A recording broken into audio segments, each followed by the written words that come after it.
E aí, pessoal, tudo bem? Professor Otoshi de História.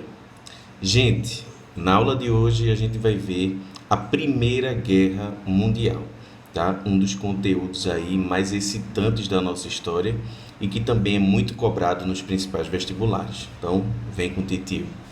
Gente, Primeira Guerra Mundial vai de 1914 a 18, tá? E aí a grande pergunta que fica para a gente começar a nossa aula é a seguinte: o nome Primeira Guerra Mundial foi porque todos os países do mundo participaram? Sim ou não? O que é que você acha? A resposta é não. O nome Primeira Guerra Mundial ou Primeira Grande Guerra vem justamente pela presença das principais potências do mundo, tá? Os principais países do mundo estiveram presentes no conflito, mas nem todos os países participaram. Para você ter uma noção do que eu estou falando, aqui da América do Sul apenas o Brasil participou, tá bom? Então não tem como a gente dizer que a Primeira Guerra Mundial envolveu todas as nações do mundo. E aí, uma segunda pergunta que a gente tem que se fazer: quais as causas que levariam o mundo, né, a uma guerra dessa proporção? Quais as causas levariam uma guerra a nível mundial? E é isso que a gente vai entender a partir de agora. Primeiro você tem que entender, pessoal, que estava acontecendo, né, já desde o século XIX, uma disputa por territórios, né, o chamado neocolonialismo e imperialismo. Ou seja, a partir do século XIX, países europeus começaram a disputar territórios na Ásia e na África. Países como Inglaterra, França, Bélgica disputavam e dividiam territórios africanos e asiáticos entre si. Né? Normalmente, quando o professor de história ele vai falar sobre a Primeira Guerra, ele diz: olha, minha gente, a grande causa da guerra foi o assassinato do arquiduque Francisco Ferdinando. Não, isso aí foi o estopim da guerra, que a gente vai ver logo mais. Tá? Mas a grande causa da Primeira Guerra Mundial, pode ter certeza, foram as disputas territoriais ocorridas entre ali, melhor dizendo, os países europeus, tá certo? Essa disputa por território, esse imperialismo, neocolonialismo, que fique claro. Então essa é a primeira causa da chamada Primeira Guerra Mundial. Uma segunda coisa que a gente pode citar, pessoal, é a chamada paz armada. Aparentemente, a Europa estava em paz, aparentemente, paz armada, mas nos bastidores os países estavam se armando, se fortalecendo, porque se ocorresse uma possível guerra no futuro, eles estariam protegidos e munidos, vamos colocar assim, tá bom? Uma terceira causa, a formação das alianças, pessoal. Duas alianças foram formadas dentro do contexto de Primeira Guerra Mundial. A gente vai ter a Tríplice Aliança, composta por quem? Alemanha, Itália e Império Austro-Húngaro. Do outro lado, eu vou ter a Tríplice Entente. Se escreve Entente, mas se pronuncia Entente. A Tríplice Entente, ela é composta por Inglaterra, França e Rússia. Beleza, pessoal? Alianças opostas. Aí a gente pergunta: por que a formação dessas alianças? Pessoal, não se luta sozinho numa guerra. Tá certo? Você vai para uma guerra, você não luta sozinho, você tem que ter aliados. Então você se junta com alguns países, né, com alguns aliados que você tem mais afeição, vamos colocar assim. E caso haja uma guerra, eu tenho que me proteja e eu também protejo os meus aliados. E é assim que funciona, tá bom? Então temos aí o neocolonialismo e imperialismo como primeira causa, não é isso? Como segunda causa aí a gente tem a chamada paz armada, os países se armando nos bastidores, aparentemente estava tudo bem, mas por trás das cortinas o negócio estava pegando fogo. Uma terceira causa, política de alianças, que a gente acabou de falar. E por último, e não menos importante, uma outra causa que vai levar à Primeira Grande Guerra Mundial são os chamados movimentos nacionalistas, tá?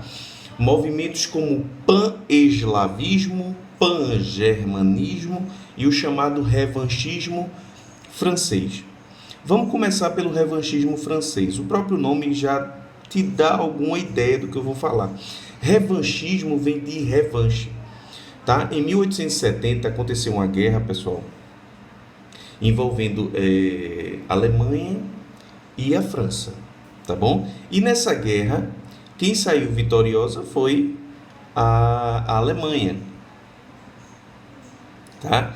E aí, o que é que acontece? A Alemanha, por ter saído vitoriosa dessa guerra, roubou um território, né? Decepou uma parte do território chamada Alsácia-Lorena, tá? E aí, depois dessa vitória e depois dessa retirada desse território, a França, ela vai querer revanche.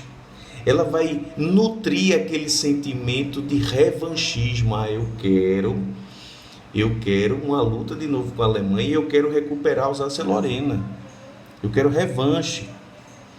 Então esse sentimento aí vai inflamar um movimento nacionalista conhecido por revanchismo francês. É como se a França quisesse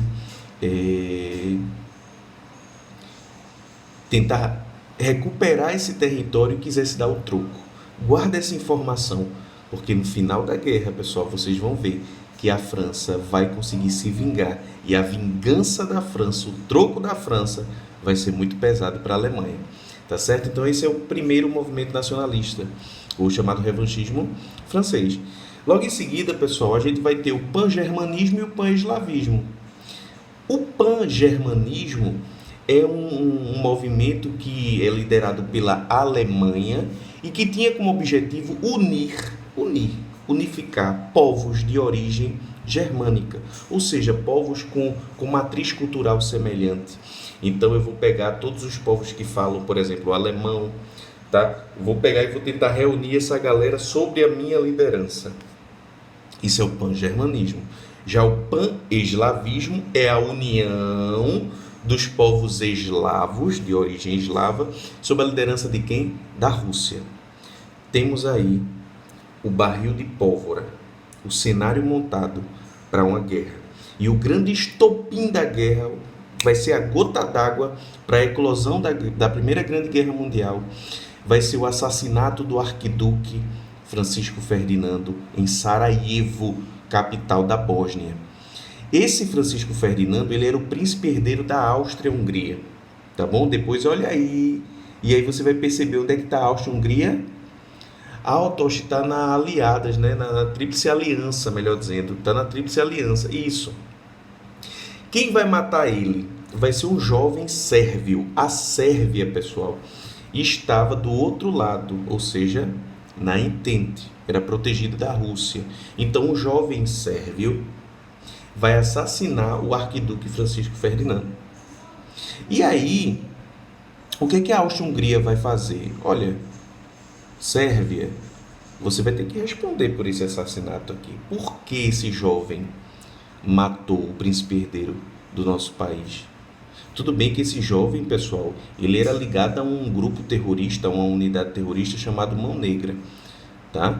Não foi o governo sérvio que mandou assassinar o príncipe herdeiro da Áustria, não foi.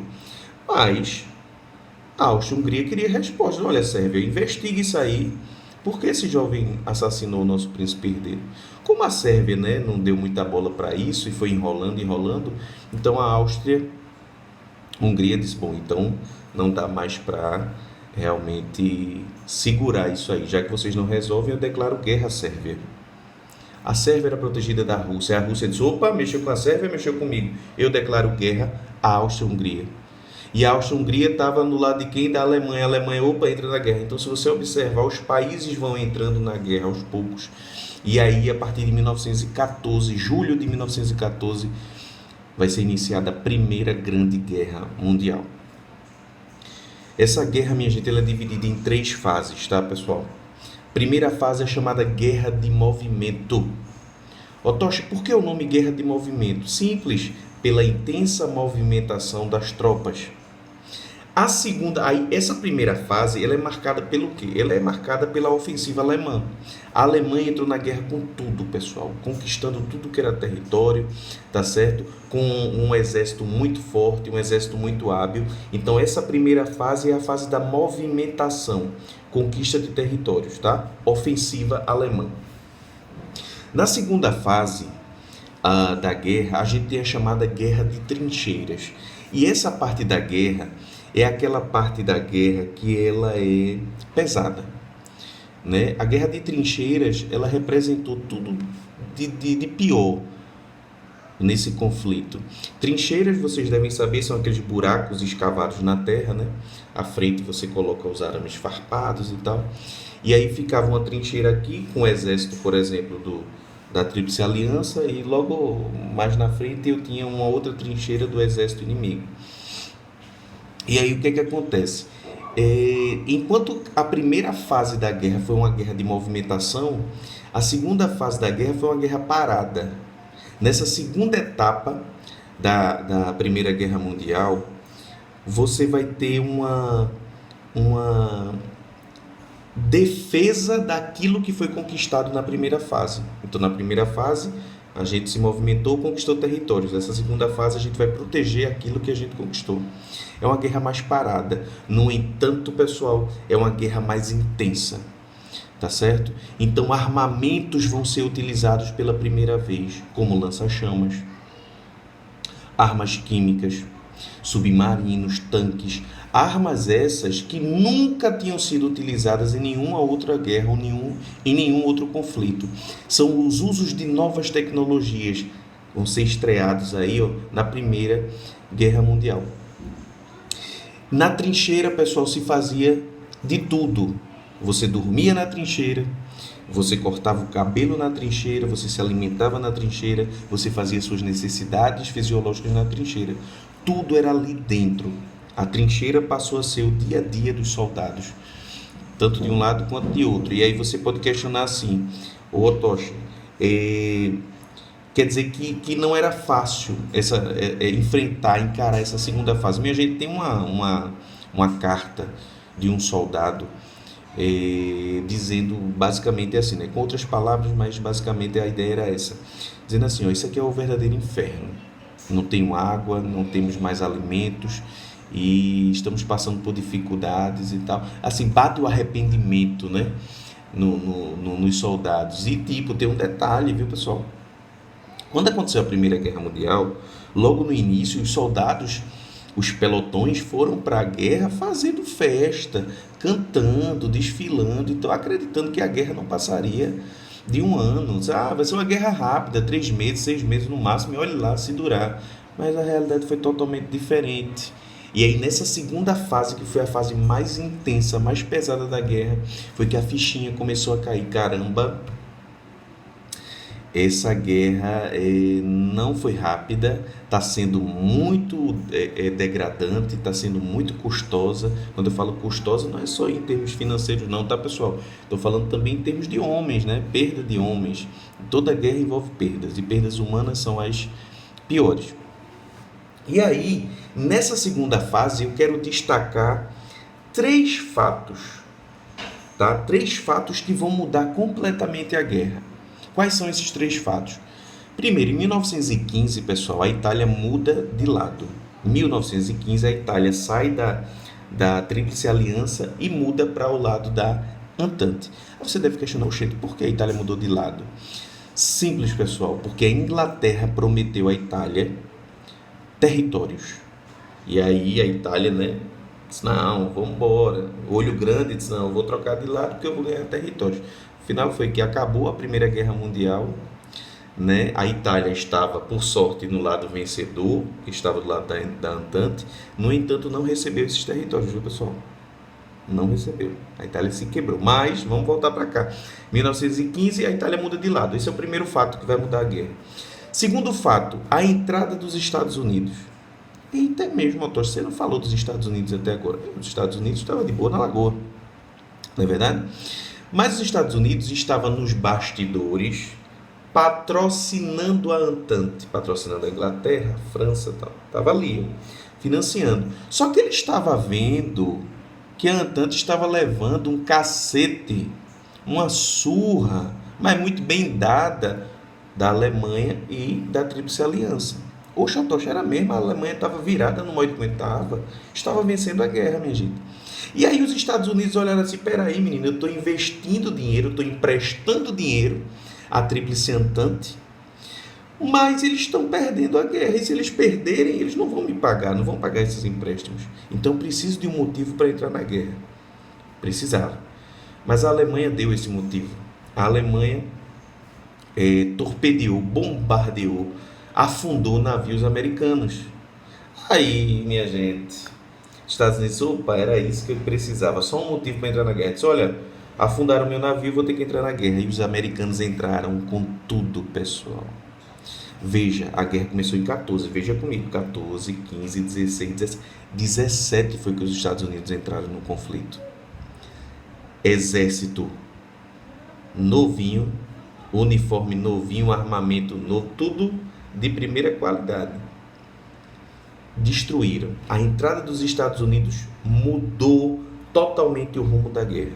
Então esse foi o segundo fato que mudou a guerra. O terceiro fato vai ocorrer em 1918, né, já na chamada terceira fase da guerra. A terceira fase da guerra é chamada também de guerra de movimento. Olha que coisa interessante. A primeira fase da guerra, guerra de movimento, trincheiras, a segunda fase, e a terceira fase, guerra de movimento de novo. Por quê? Porque as tropas voltam a se movimentar. Nessa terceira fase, aí vamos ter um outro fato que mudou a guerra. 1918, vamos ter a saída da Rússia. A Rússia deixa o conflito para se dedicar à chamada Revolução Russa. Ou seja, eu vou ter meu exército dividido entre Primeira Guerra e uma questão interna. Não, tira o exército da guerra e vamos nos dedicar só à nossa revolução, a chamada Revolução Russa. Então, por causa dessa Revolução Russa, a Rússia deixa a Primeira Grande Guerra Mundial. Tá bom? E aí, pessoal, para a gente fechar aqui a nossa aula, vamos entender a importância e o papel das mulheres nessa Primeira Grande Guerra. As mulheres que, nesse momento, tiveram que trabalhar, né? Antes da guerra, a mulher ficava em casa, cuidava dos filhos e tal. Agora não. Agora a mulher ela vai ter que ir trabalhar para ganhar dinheiro para sustentar a casa. Por quê, Otócio? Porque o marido está na guerra. Então as mulheres vão trabalhar nas indústrias, por exemplo, nas indústrias bélicas, produzindo arma, produzindo bomba, tá certo? Para ganhar seu salário e para sustentar o seu filho e sua família, tá certo? O marido estava na guerra, não sabia nem se iria voltar. Então ela tinha que tomar essa atitude. E aí muitas mulheres foram inseridas no mercado de trabalho. Isso é bem interessante, tá? Otócio, quem venceu a guerra? Quem venceu a guerra foi a Tríplice Entente. Estados Unidos, Inglaterra e França. E aí, minha gente, quais foram as consequências dessa guerra? Nós temos algumas. Nós temos cerca de 10 milhões de mortos. 10 milhões de mortos. 35 milhões de feridos e mutilados. Nós temos, em 1919, a criação da Liga das Nações. A Liga das Nações é um órgão internacional que tinha como objetivo manter a paz mundial. Depois, nós temos também, em 1919, a chamada assinatura do Tratado de Versalhes. Tratado de Versalhes vai ser aquele documento que vai humilhar publicamente a Alemanha. É esse Tratado de Versalhes que vai impor punições à Alemanha. A Alemanha que vai ser considerada a culpada pela Primeira Guerra Mundial.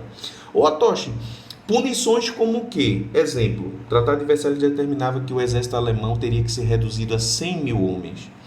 Que a Alemanha não poderia mais produzir força aérea, não poderia produzir mais submarino, que teria que pagar uma indenização milionária aos países que venceram a guerra. Ou seja, a Alemanha foi completamente humilhada pelo chamado Tratado de Versalhes. E aí guarda essa informação, porque isso aí vai gerar o nazismo. E o nazismo vai contribuir para a eclosão de uma segunda grande guerra mundial. Tá certo, pessoal? Bom, essa foi a nossa aulinha sobre Primeira Grande Guerra. Espero que tenham gostado. Se você gostou, vai deixar seu likezinho, se inscreve no canal, ativa o sininho, tá certo? Para você receber as notificações. Um beijo para as meninas, abraço para os rapazes, bons estudos e até a próxima. Tchau, tchau.